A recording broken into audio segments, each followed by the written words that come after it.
Welcome to episode 30 of the No Money Spent series. Now, I have a confession.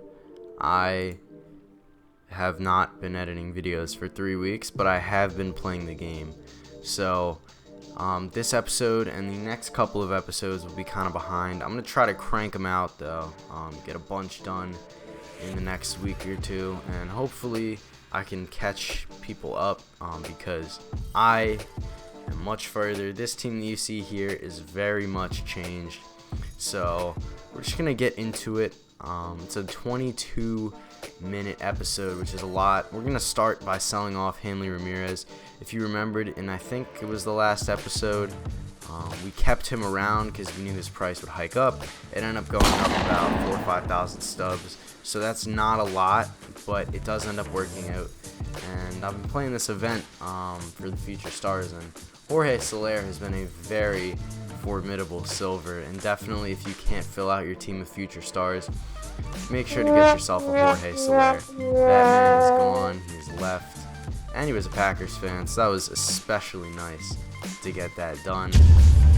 Against Kyle Wright, Taylor Trammell, another guy that I've been having a lot more success with than I initially thought. I kind of just got this card to get it because I was already so far with Fernando Tatis, but man, he's amazing because he's got speed, he's got pop, just a really solid card all around. Brandon Marsh, another future stars player, and again, these clips were all culminated in the event games. I sat down for a day and I just grinded events. Jorge Soler now for the game, and thank God he made that catch because it wasn't looking like he was going to. But Jorge Soler pulls through. That's going to be our 25th event win. We're going to go ahead and pick up Logan Gilbert out of this. Like I said, this was recorded a long time ago. I am sorry for that. I think there's been 2 full events that have cycled, so that is completely my fault, but I'm going for this Alec Bohm and Gavin Lux. There's also a prospect pack in this, a 5-pack Bundy. There's a bunch of different stuff, especially towards the back of this event, that look really good. So I am 100% looking forward to that. Jorge Soler again. This was an absolute moon shot, and I mean moon shot. I had to get a distance on this thing. It landed all the way on the concourse. Just an absolute bomb, and it ended up going 481 feet. I think that's definitely my longest online home run this year, so that's pretty awesome. Only 109 off the bat, but man, that thing flew. And Alex Kirilloff, lefty, despite the pretty terrible PCI placement, is able to take it out. And Alex Kirilloff, once again, another card that I've actually been pleasantly surprised by. I was not really expecting him to do as well as, say, a guy like Nolan Gorman, but he's definitely held his own. And now Yohan Moncada is able to get it over the head of the third baseman. We're going to go ahead and get our second run of the game off of Brady Singer, another guy that I might be looking to get in the long-term future. We end up making him quit. He was actually a prestige player, so again, playing a lot of really good players in this event, and I was actually relatively successful in terms of how many games I was able to win. Again, for me, the rewards were actually good in this event, so I tried. We ended up getting Gavin Lux from that event win. Now we only got 10 more to go. I'm going to fast forward a little bit, and as you can see, I tend to quit with about 2 or 3 wins, just so that I'm not facing these amazing opponents, because I'm not going to get 12 wins, to be completely honest. I know I'm not going to get 12 wins, so I might as well go ahead and just restart, get easier opponents. And the reason that I did this event is because Alec Bohm and Gavin Lux were selling for so much combined. I think I could get about 80K for them at the time, which compared to all of these other recent events, it's just not even close. So that's kind of why I've been laying off of these other events. I'd much rather just buy the cards. Stepping into our 50th and hopefully final win, we got the Houston Hunks. This guy's team is not that good considering. All things considered, I was using Gavin Lux for the time being, and to be completely honest, the card did not wow me. I actually struggled a little bit with Gavin Lux, so I was definitely not scared to sell him. Moncada is able to deliver a double in the gap, and it actually gets out for a home run. I 100% thought that was going to be a double, but that's my bad. And now Salvador Perez steps in. The very next pitch, he takes it out. That is an absolute frozen rope, and a no doubt shot for Salvador Perez. Another underrated silver in this game. I'm actually very much excited for his Ducks on a Pond player that will be released on Friday when you're watching this. We get our 50th total event win. I'm not going to play any more event games. Alec Bohm Future Stars card. He's going for about 60,000 stubs. And his stats look pretty decent, but not good enough for me to keep him over Eddie at third base. So I will be selling him. And now we got a bunch of different packs from this event. For the most part, I think some of them might have also been level packs. But for the most part, those are from the event. So I'm really excited. We're going to go ahead and try to pull for a diamond here. I don't expect a diamond, but a diamond would be fantastic if we could do it. Again, I think some of these are XP. I think this Unlockables pack was more than likely from XP. But we also we're going to get this Gear Up pack. The only one that's really worth it are the Diamond Gear Up packs. So that's kind of meh. We get our Gold Flashbacks and Legends pack. I'm just going to take the one that sells for the most. And that's going to be more than likely Oral Hershiser. We're also going to get this gold player. I believe this was also from the event. I think everything here was from the event. We get Wilson Contreras. Now we got 9 standard packs.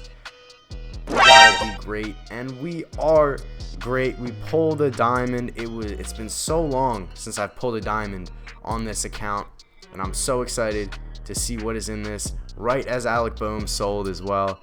Awesome to see right there. It's a National League starting pitcher. It's gonna be Bueller, Degrom, Scherzer, and what do you know? It's Max Scherzer. Absolute stud. That is one of the best pulls I could have gotten. Unfortunately, I didn't get it while I was doing the Nationals collection, so we're gonna have to sell him. But that's an incredible pull. By far the best card I have ever pulled on MLB The Show of all time. Absolutely insane. He's gonna go for 100,000+ stubs. Also, I know his price is at about 130K as of editing this video, but I did not know that, so I sold him. Kind of sad, but not really. That's gonna get us a ton of stubs plus Alec Bohm. I mean, we are gonna be swimming in stubs. Now 4 packs left. I don't care if I don't even get a silver, because Max Scherzer has saved the packs that we've opened here, although I didn't really open too many, so I wasn't exactly expecting very much. We also get a gold Austin Meadows. Decent gold right there. We got 1 standard pack remaining, and we get Jordan Lyles, and now we get this Headliners pack. We do get a gold out of the Headliners pack, and it's Giancarlo Stanton, one of the better golds in the game. So all around, quite an amazing set of packs. Unfortunately, we could not clutch it out with a high diamond prospect round, but that's fine. We're gonna go ahead and sell Scherzer for 100,000. I am now very much regretting this decision, but I really did not expect him to keep going up in price like he did. We're also gonna go ahead and get rid of Brendan Rodgers, who of course we got out of that prospects pack. And now we're gonna go ahead and finally complete the Mets, get Jacob Degrom onto the team, and boom, we will have another division done towards Gary Sheffield and ultimately towards Mickey Mantle. Now all we got is the NL West, which is probably the most difficult division, but if we get it done, we get a 99 Gary Sheffield. So I'm not gonna get ahead of myself, but thankfully with the stubs that we got from Scherzer, we're gonna have a pretty nice cushion to start. We're gonna have about 150,000 stubs that we have already built up because of that Scherzer pull, which is awesome. And now we're going to go ahead and collect all 5 of these guys. And boom. Getting Mike Schmidt is amazing because he absolutely destroys lefties. He can definitely be a platoon on my team for the foreseeable future. We're actually going to move Mike Schmidt into the lineup and move Eddie onto the bench because I have a very disproportionate amount of lefties and righties on my team. So decided to put in Mike Schmidt, round out the lineup a little bit. We're going to be facing the Chin Chekas. His team actually pretty good. That 95 William McCovey, you don't really see him that much.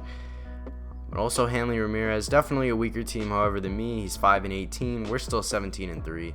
Chilling, cruising. Mike Schmidt in his first at bat, able to put the ball down the line. Yeah, took a pretty terrible route to the ball, and that's going to go ahead and give us extra bases with Mike Schmidt in his first ever at bat. In steps Brandon Marsh, and Brandon Marsh is gonna ground out. So not really taking advantage of runners in scoring position, but it's whatever. We're gonna keep going. Now Vlad with 2 outs is able to take that high fastball. Perfect, absolutely crushed. I'm still having so much success with this Vlad Guerrero Sr. An absolute monster for me. So Kirilloff unfortunately does line out to end the inning, but hey, we got a run on the board. Let's keep it up.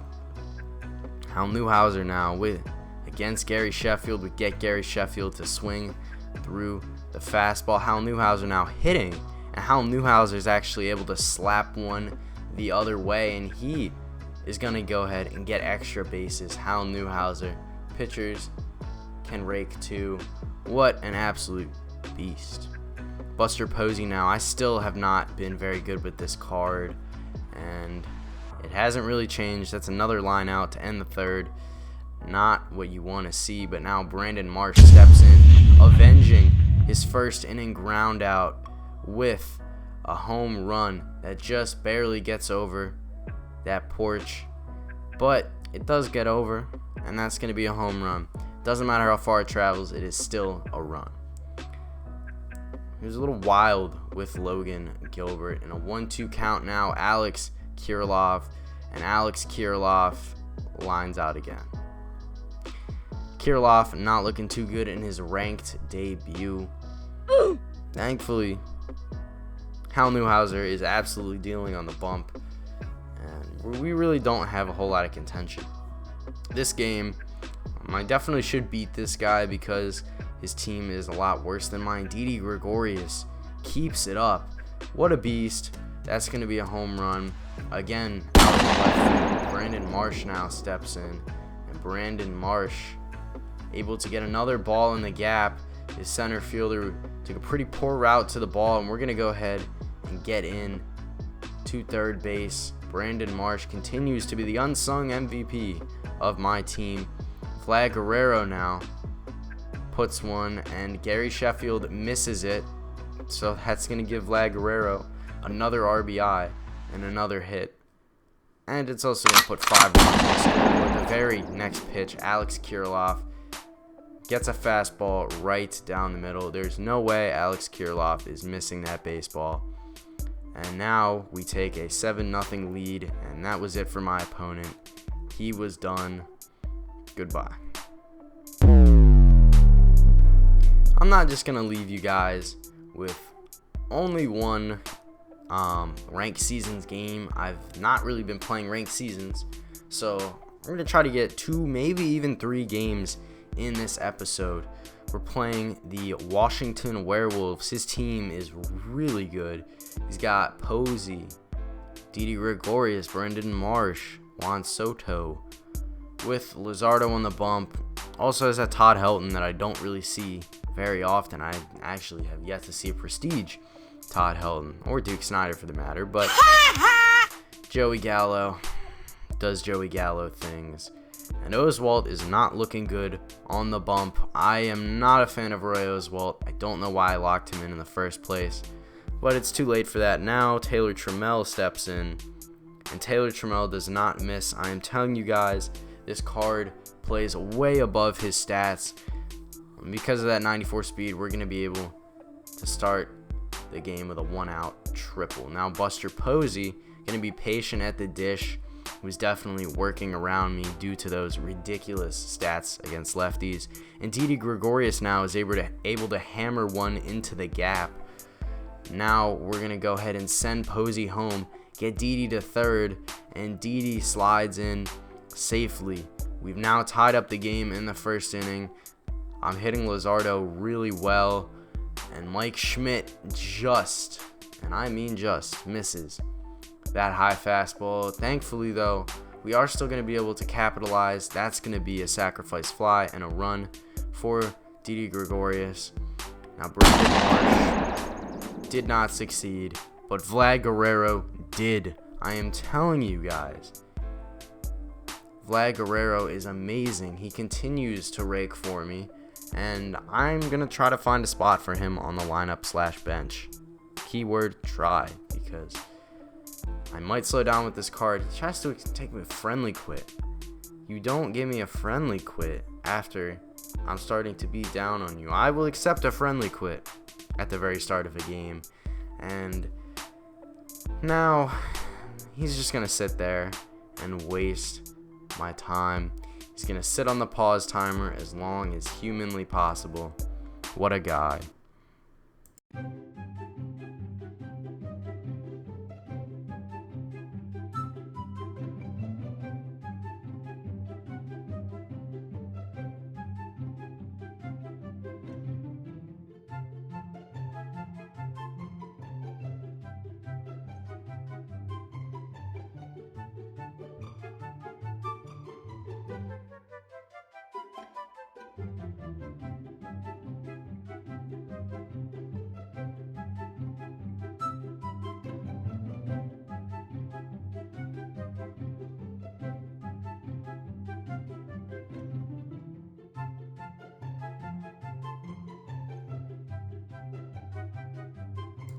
Sorry, that's probably kind of boring, but I just kind of had to show how annoying that was.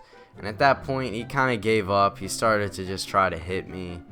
And I didn't really feel a whole lot of sympathy for him at this point because he was being kind of a bad sport about losing. Like I said, keeps trying to go for my players. And you know, I'm going to defend my players. Again, he still can't figure out how to hit my players. Which thank God he couldn't, because I would be a little disappointed. I was still hoping that this guy might throw a strike. He just didn't. And he steps in, he hits Oswalt, and at that point, his pause timer ran out. I wasn't going to deal with this guy anymore, so I just decided to take the win. Again, maybe I could have let him stay, but he was just hitting me at that point, so I didn't see a whole lot of reason to continue the game. We're going to take our win and hop into a third game. Again, this guy's team, not really good. He does have a cap at diamond level, but other than that, his team is kind of weak, so we definitely should win this game by a landslide. We got Degrom on the bump for his first start, I believe. I'm hoping Degrom was a little bit better than Scherzer, because the game I played with Max Scherzer, he got lit up like a dumpster. It was bad. Not a good showing from Max Scherzer, but I'm hoping Degrom can change that. Didi Gregorius now steps in. And again, this card just rakes. Flat out rakes. He's pretty much free with Player of the Month. You got to get this card, and of course, keep it up, Didi. Now, Brandon Marsh, another card that I think you have to get, because all he does for me is get extra base hits. It's ridiculous, man. He just continues to perform on my team. Still hitting over 400 for me in ranked/events. Alex Kirilloff, unfortunately, not able to do anything. But my guy, Jacob Degrom, hits an absolute liner. It doesn't go anywhere, unfortunately. Now we got Buster Posey, and that absolutely nails Lance Lynn. Thank goodness Alex Bregman was not able to come up with it, because I would have been kind of upset if he was able to get an out on that play, because we absolutely crushed the baseball. I'm going to stay at first with Posey there. Not a whole lot of reason to go. Didi Gregorius now going to take another curveball in the dirt. We are going to go on that, however, as it gets away from his catcher. Now seen two terrible curveballs in the dirt. Didi Gregorius again. I completely missed that pitch. That should not have even been close to a home run, but it was off the wall. You didn't play behind it. Again, you got to play behind the balls that go to the wall this year. And so we're going to get another triple for Didi Gregorius. Brandon Marsh now doing his part. Hits another single up the middle. And that is going to go ahead and give us a 5-0 lead. Vlad Guerrero now steps in. And Vlad Guerrero does his part. An absolute tater from Vlad Guerrero. No doubt about it. On to the rock display out there in SunTrust Park. Boom. Look at that disrespectful. To infinity and beyond. Hat flip from Vlad Guerrero. Absolutely disrespectful from Vlad. Again, I would not have watched the replay, but I mean, I'm up by so much at this point. And then Brandon Marsh continues his absolutely dominant game. Only a triple away now from the cycle. Definitely looking for it. In our next at bat with Mr. Marsh, Alex Kirilloff now contributes to the slaughtering. And now it is going to be 9-0. So you may notice we are very close to that 10-0 mercy rule. And Alex Kirilloff now actually hits into a double play, but it works out in my favor because that's going to go ahead and give us the 10th run that we needed to mercy this guy. Our team absolutely dominant on ranked seasons. Now granted, I didn't play a ton of great teams. Degrom had a 1-hit, 12 strikeout performance. Amazing from